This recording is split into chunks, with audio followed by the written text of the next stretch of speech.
Daniel Padilla may hinala na may ibang lalaki si Andrea Brillantes. Siguro nga naman ay tama nga naman, no? Ang hinala ng aktor.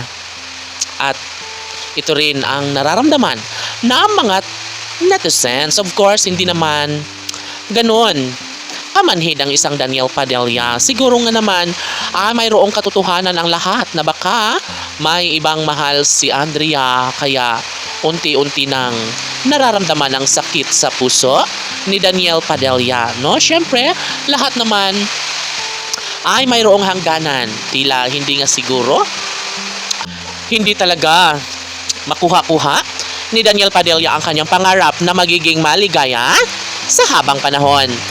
Lahat ay talagang gagawin ni Daniel.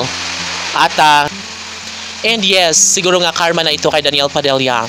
Marami na nga ang nagsasabi na talagang namang posible pa rin naman na mangyayari ang lahat. Kung talagang nais na magtagumpay si Daniel Padilla, ay talagang namang dapat na sa mas lalong madaling panahon ay magkaroon na sana ng pagkakatagumpay dulo tungo sa isang relasyong pilit na ibinigay sa kung anuman ang nakatadhana kay Daniel Padilla. Marami ang nagtatanong kung bakit bigla na lang naglaho ang mga pangako ni Daniel at Catherine sa isa't isa. Marami ang nagtatanong kung bakit hindi man lang kayang ipaglaban ni Daniel Padilla ang kanilang pagmamahala ni Catherine Bernardo.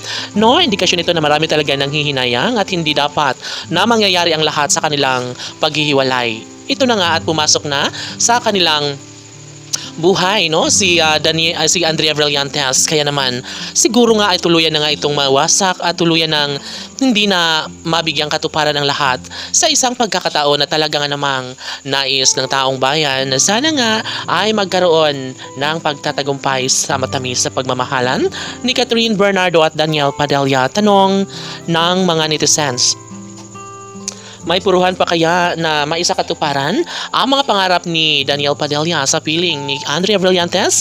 Totoo nga kaya na mayroong pagbabalikan sa tamang pagkakataon sa relasyon ni Catherine Bernardo at Daniel Padilla? Well, ating abangan at dapat natin na malaman ang katotohanan.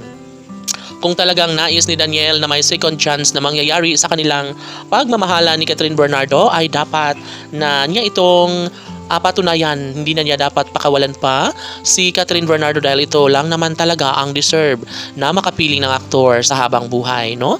Kung sadyang si Andrea ang kanyang pipiliin, ay wala nang pakialam pa si Catherine. Laban!